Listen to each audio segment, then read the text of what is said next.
Let's bring back our powerhouse panel with policy analyst and Project 21 member Donna Jackson, political analyst Mark Halperin, and former Florida State House candidate and Marine Corps veteran Matt Tito. Good morning to all of you. Now, CNN Jake Tapper had his own advice for his colleague Chris Cuomo after advising his brother, New York Governor Andrew Cuomo, on harassment allegations. Take a listen. I cannot imagine a world in which anybody in journalism thinks that that was appropriate. I mean, I agree with that. And he said Chris, in his apology that he delivered on air, said that he put us in a bad spot. And I would also agree with that. And then just as a last point, I would say that I work very hard to be fair and to be ethical and to not cross lines. And I certainly understand the love that Chris has for his brother, and I have a brother, and you know, I get it. Now, Mark, I want to start with you first. I think, look, most people can sympathize. We're kind of in unprecedented territory to have someone of such stature in the journalistic world, at the same time having a person of such high profile in the political world. I think most people empathize with having to choose family over profession, but I think the real issue here is the hypocrisy and the lack of disclosure that seems to be par for the course when it comes to these types of things on the left. I heard someone the other day refer to those two guys as two colleagues who deserve each other. Oh, goodness. Matt, obviously, I'll come to you here because you talk about a conflict of interest. Look, again, you have somebody struggling under siege from the grandparents that were killed because of a census policy to the countless sexual harassment or sexual impropriety cases against the governor, alleged. What do you think would have been the proper course of action here? I think Jake Tapper talking about being fair and ethical is pretty rich. That's interesting. But this is the first time that you've seen, CNN anchors kind of pitted against each other and breaking ranks. So I just wonder if Jake Tapper is gunning for Chris Cuomo's 9:00 p.m. time slot, maybe trying to push him out. But listen, I mean, what the governor of New York did was absolutely disgusting. He covered it up. He knows exactly what he did. And, his brother was giving him advice on the side, which is totally inappropriate. Jake Tapper was actually right about that. It'll be interesting to see what CNN does about it. I guess we'll find out soon. But, Jake Tapper breaking ranks, going after Chris Cuomo, you just wonder if he wants that 9 p.m. time slot. Now, Donna, I'll come to you because, on some basic area, I want to switch gears a little bit. You have Benjamin Netanyahu run, longest-serving prime minister, appears like it may be coming to an end days after a small right-wing party announced they're working towards a coalition. Here's his former mayor of Israel, Shiloh, David Rubin, moments ago, speaking about the situation. The coalition will be a majority of the left with a right-wing prime minister. It makes absolutely no sense and has no chance of accomplishing anything. So it appears that we have perhaps come to the end of an era for Benjamin Netanyahu. Donna, I'll start with you quickly. What are your thoughts there?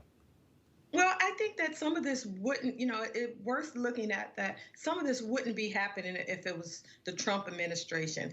I think that, this administration is encouraging bad behavior with Iran and Pakistan. And so a lot of this is coming from that perspective. The U.S. is very supportive of Iran and Pakistan's bad behavior. And the Obama administration wanted the prime minister out. And I think that this is just in line with the Biden administration and helping to encourage that. I think he's doing a great job. Americans and evangelicals have always been a strong supporter of Israel. Now, and Mark, I hope we continue that. Absolutely. Mark, I'll come to you because if he is ousted, where do you see the relations between the United States and Israel headed? It looks like to the extent that they do have a coalition government in Israel, it will be gridlocked. And meanwhile, the interest of America in the Middle East and perhaps the interest of peace in the region seems to be in jeopardy, specifically because we have an administration that does not seem to recognize that Iran has no good intentions as it relates to the United States or Israel, and that we have Hamas effectively on the verge of becoming the equivalent of Hezbollah, individuals who can both be terrorists by day and also be masquerading as legislators with briefcases. Well, look, it's a region of uncertainties. I think there's two main uncertainties right now. First of all, look at Prime Minister Netanyahu's Twitter feed, and you'll see, not surprisingly, he's not giving up. He's been able to pull rabbits out of hats before. Let's see if he can do it again here, but he's pretty aggressive right now in trying to undermine a possible new coalition. The other uncertainty is what a Biden administration's relationship with a new Israeli government would be like. We know Bibi Netanyahu and Joe Biden are never going to be best friends. What would Joe Biden's relationship be like with a new coalition government? We just don't know. Now, back here at home down in Florida, we had 2 people who were killed, another 20 that were injured after a shooting at a nightclub in Miami, a city, a country that's seen a severe rise in gun violence. Here's the police chief's reaction to that tragedy. My worry, and I think the worry of my colleagues across the country, is that as we continue to talk about defunding the police instead of making the police better and investing on good policing, and on the right, we're talking about more guns for everybody. It's going to be a long summer.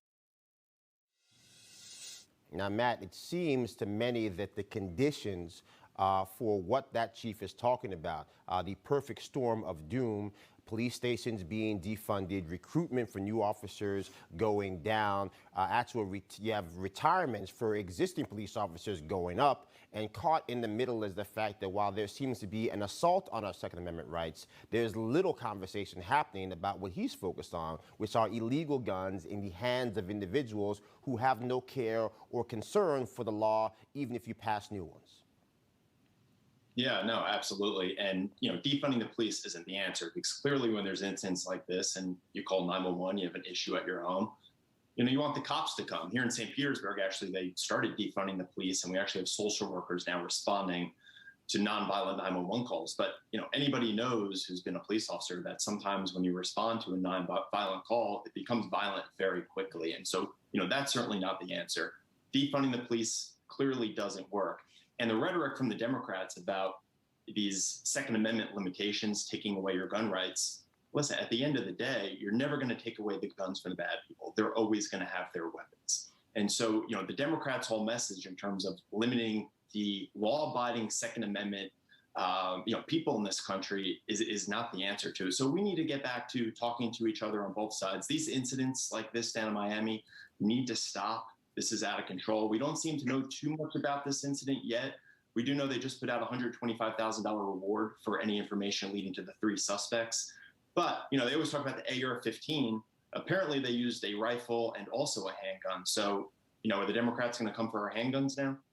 Well, I think, Mark, to that point quickly here, how do we get to the bottom of this? How do we, if it's possible, divorce the politics from the policies that need to be in place, and also making sure that we have a shared sense of humanity when we engage in these types of conversations? I think by some measures, this is the most divisive issue in the country right now. You hear it all quarters that people will say they'd like a solution. They agree there's too much gun violence, but I think we're far away from a consensus about how to address it. All right. Today, also want to thank you guys for joining us. We'll see you after the break.